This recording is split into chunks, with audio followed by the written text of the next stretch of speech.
ইনকিলাব ইনকিলাব ইনকিলাব ইনকিলাব স্বৈরাচার নির্বাচক স্বৈরাচার নির্বাচক। প্রিয় সংগ্রামী গাইবান্ধাবাসী, আসসালামু আলাইকুম।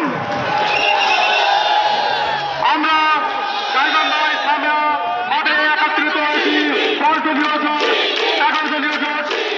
এখানে আমার সংক্ষিপ্ত বক্তব্য দেওয়ার জন্য অসংখ্য ধন্যবাদ জানাচ্ছি। প্রিয়